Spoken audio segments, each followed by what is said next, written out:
அபிஷேகத்தை யூட்டிலைஸ் பண்ணுங்க. ஆவியானவரை யூட்டிலைஸ் பண்ணணும். சும்மா ஆவியானவர் இருக்கிறார், எங்கேயோ இருக்கிறார். சர்ச்சுக்கு போனால் மட்டும் ஆவியானவர் வராரு, சில கூட்டத்துக்கு போனால் மட்டும் ஆவியானவர் வராரு கிடையாது. வீட்டில், வியாபாரம் பண்ணுற இடத்துல, வேலை பார்க்குற இடத்துல, எங்கே போனாலும் ஆவியானவர் ஒருவர் தான். அவர் அப்பப்போ ரிலீஸ் பண்ணிகிட்டே இருக்கணும். ஆத்தும ஆதாயத்துக்கு ரிலீஸ் பண்ணணும், சபைக்கு ரிலீஸ் பண்ணணும், தேசத்துக்காக ரிலீஸ் பண்ணணும், அபிஷேகத்தை திறந்து விட்டுக்கிட்டே இருக்கணும். முடிவு என்ன தெரியுமா? ஆத்தும ஆதாயம். இப்பேற்பட்ட உசியா வாய்த்தது, அவன் காரியெல்லாம் தேவனை தேடின நாட்கள்லாம் வாய்ச்சது. ஆனால் முடிவு பாருங்களேன், வாய்க்குது. அவன் நிலைமையை பாருங்க. 2-3 வசனத்தை மட்டும் சொல்லி நான் முடிக்கிறேன். 26ஆம் அதிகாரம் 16ஆம் வசனம். அவன் பலப்பட்ட போது நல்லா வாய்ச்சு, எல்லாம் வாய்ச்சிருச்சு. வீடு வாய்ச்சிருச்சு, பிஸ்னஸ் வாய்ச்சிருச்சு, காரு கேட்டான் வாய்ச்சிருச்சு, அது இது கேட்டால் எல்லாம் வாய்ச்சிருச்சு, எல்லாம் வாய்த்தது. அவன் பலப்பட்ட பின்பு தனக்கு கேடு உண்டாகும் மட்டும் அவனுடைய மனம் மேட்டிமையாகி பெருமை வந்து தன் தேவனாகிய கர்த்தருக்கு விரோதமாக மீறுதல் செய்து. எவ்வளவு காரியம் பாருங்க. பலப்பட்டுட்டு தனக்கு கேடு வரும்படி அவன் மனசுல மேட்டின் பெருமை வந்தது. தன் தேவனாகிய கர்த்தருக்கு விரோதமாக மீறுதல் செய்து தூபபடத்தின் மேலே தூபம் காட்டுக கர்த்தருடைய ஆலயத்துக்குள் பிரவேசித்தான். துணிகரம் வந்துருச்சு. பெருமை வந்துட்டுனாலே எல்லாமே நம்ம செய்கிறதெல்லாம் வாய்க்குதுன்ற எண்ணம் வந்துட்டுனால என்ன வந்துடும்? நான் அவரை பார்த்தா நடந்துடும் பிரதர், நான் இங்கே போனால் செஞ்சிருவேன் பிரதர், நான் அங்கே போனால் பண்ணிடுவேன் பிரதர். இது என்னைக்கு வருதோ ஆட்டோமேட்டிக்காக என்ன வந்துருச்சுன்னு அர்த்தம்? மனசில் மேட்டின்மை வந்துட்டுன்னு அர்த்தம். ஏன்னா நீங்கள் பலப்பட்டுட்டீங்க. மேட்டின்மை வந்துட்டு தாவீது தன்னை பலப்படுத்தினான், அமலேக்கியரை சங்காரம் பண்ணினான், எல்லாவற்றையும் திருப்பி கொண்டு வந்தான். ஆனால் ரஸ்து கலண்டையில் நின்னவனுக்கும் பங்கு கொடுத்தான். பெருமையை உடைச்சிட்டான். பார்த்தீங்களா? ஷேர் பண்ணிட்டான். இங்கே இவன் இல்லை, மேட்டின்மையாகி துணிகரம் கொண்டு ஆசாரியர் செய்கிற வேலையை இவன் செய்கிறான். உன் வேலை என்ன? சர்ச்சுக்கு வாரமா, ஜெபம் பண்ணுறோமா, ஊழியம் பண்ணுறோமா, ஊழியக்காரரோட ஐக்கியமாக இருக்கிறோமா, தரிசனத்தோடு இணைகிறோமா, அந்த வேலை மாத்திரம்தான்.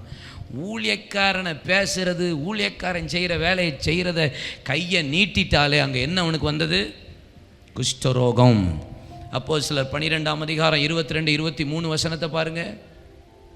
பிரசங்கம், ஏரோது பிரசங்கம் பண்றாரு. ஆஹா, ஜனங்களெல்லாம் சொல்லுகிறார்கள், கர்த்தரே பேசுறாரு. இது தேவ சத்தம், மனுஷ சத்தமே அல்லப்பா, மனுஷ சத்தம் அல்ல, தேவ சத்தம். சொன்ன உடனே மேட்டின்மையாய் தேவனுக்கு மகிமை செலுத்தாமல், அவன் கர்த்தருக்கு மகிமை செலுத்தாமல், அவன் தனக்கு மகிமை வர தேடினபடினால தேவன் தூதன் அவனை அடித்தான். புழு புழுத்து செத்து போனான். மனமேட்டின்மைக்கு வருகிற அடியை பார்த்தீங்களா? கொஞ்சம் கஷ்டமா இருக்கும். மனமேட்டின்மைக்கு வர்ற அடி கொஞ்சம் மோசமா இருக்கும். வாய்க்கும் நினைப்பீங்க, வாய்க்காது. ஒரு நாள் அடி விழுந்துரும். பெருமைக்கு இடமே கொடுத்துடாதீங்க. கர்த்தர் நமக்கு தாழ்மையா, நமக்கு கிருபையா.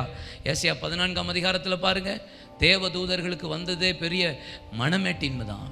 உன்னதத்துக்கு ஏறுவேன், அவரோட சிங்காசனத்தில் போய் உட்காருவேன், தள்ளப்பட்டு போனான். விடிவெள்ளியின் மகனே, எப்பா அவருக்கு மேலே ஏறுவேன். ஒரு சின்ன பெருமை தான் விழுந்துருச்சு. மனமேட்டின்மை, ஒரு மனமேட்டின்மை கடைசி வரைக்கும் பாருங்க. 1 நாளாகமம் 26:18 பாருங்க. ராஜாவாகிய உசியாவோட எதிர்த்து நின்று, உசியாவே, கர்த்தருக்கு தூபம் காட்டுகிறது உமக்கு அடுத்ததல்ல, தூபம் காட்டுகிறது பரிசுத்தமாக்கப்பட்ட ஆரோனின் குமாராகிய ஆசாரியருக்கே அடுக்கும். பரிசுத்த ஸ்தலத்தை விட்டு வெளியே போம், மீறுதல் செய்யாதீர், இது தேவனாகிய கர்த்தராலே உமக்கு மேன்மையாபியாது என்றார். லபியாதுன்னா மேன்மையா இருக்காது. சொல்லுங்க, இது கர்த்தருக்கு மேன்மையா. லபியாதுன்னா என்ன அர்த்தம்? இருக்காதுன்னு அர்த்தம். மேன்மையா இருக்காது. இது ஆண்டவருக்கு மேன்மை கிடையாது. உம காரியத்தெல்லாம் வாய்க்க பண்ணாரு, இது மேன்மை நீ நினச்சிக்கிட்டு இருக்கிறீரா? மேன்மையா இருக்காது. ஏன்? நீ துணிகரம் கொண்டுகிறது என்ன? இன்னைக்கு இந்த கடைசி காலத்தில் சபைக்குள்ளே எழும்பி ஊழியக்காரனுக்கு விரோதமாக கையை நீட்டுகிற காலங்கள் அநேக யூடியூப் சேனலில் பார்த்துட்டு இருப்பீங்க. பல சபைகளில் நடந்து கொண்டே இருக்கிறது. ரொம்ப துக்கமாக இருக்குது.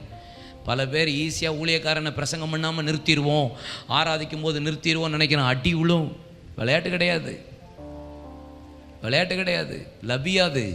இது தேவனுக்கு மேன்மையாக இருக்காது, சாபமாக வந்துடும். தயவுசெய்து நம்ம சர்ச்சிலெல்லாம் தேவ பிள்ளைகள் உங்களுக்கு சொல்கிறேன், இந்த கவனமாக இருங்க. எந்த ஊழியக்காரனையும் கை நீட்டிடாதீங்க, எந்த ஊழியக்காரி மீதும் கை நீட்டிடாதீங்க.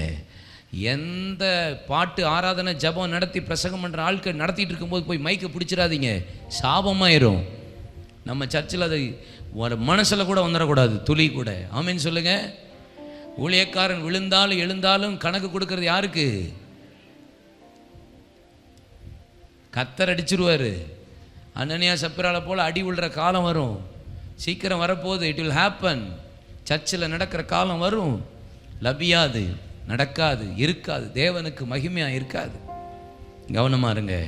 என்னாகமம் 14:41, என்னாகமம் 14:41. மோசே அவர்களை நோக்கி, நீங்கள் இப்படி கர்த்தரின் கட்டளை மீறுகிறது என்ன? இது உங்களுக்கு வாய்க்காது, வாய்க்காது. தானியேல் 11:27, Daniel chapter 11 verse 27. வாய்க்காது. இந்த 2 ராஜாக்களின் இருதயம் தீமை செய்ய நினைக்கும், ஒரே பந்தியில் இருந்து பொய் பேசுவார்கள், ஆனாலும் அது வாய்ப்பதில்லை. குறித்த காலத்துக்கு முடிவு இன்னும் நிறுத்தி வைக்க. 2, தீமை செய்ய, பொய் பேச. இப்படி காரியம் இருந்துச்சுன்னா என்ன வாய்க்குமா? வாய்க்காது, வாய்க்காது. மனமேட்டின்மை, துணிகரம், லபியாது, வாய்க்காது, மேன்மையாக இருக்காது. கர்த்தர் நம்ம ஆசீர்வதிக்கணுமா? தீமைக்கு விட்டு விலகி ஓடுங்கள். பொய் நாவு வாய்க்காது. பொய் பேசி அவனுக்கெல்லாம் வாய்க்குதே நினைப்பீங்க நீங்கள். அவெல்லாம் பொய் பேசி இவ்வளோ சம்பாதிக்கிறான்னு நினைப்பீங்க, வாய்க்காது. அப்படி தானே போட்டிருக்கு. இந்த 2 ராஜாக்களின் இருதயம் தீமையை செய்ய நினைக்கும், ஒரே பந்தியிலிருந்து பொய் பேசுவார்கள், ஆனாலும் அது வாய்க்கிறது போல இருக்கும், வாய்க்காது. பொய்யே கொண்டு வந்துடுறாங்க. தயவு செய்து விளையாட்டுக்கு பேசினேன், சும்மா பேசினேன், ஜாலியாக பேசினேன். சிலருக்கு பொய் இன்பில்ட்டாகவே இருக்குது, டிஃபால்ட்டாகவே இருக்குது பொய். சிலருக்கு பொய் பேசுறதுன்னு தெரிஞ்சாமலே பொய் பேசுகிறாங்க, டிஃபால்ட்டாகவே. தயவுசெய்து உங்களை ஒப்பு கொடுத்துருங்க. தீமை, பொய், லபியாது, தேவனுக்கு மேன்மையாய் இருக்காது.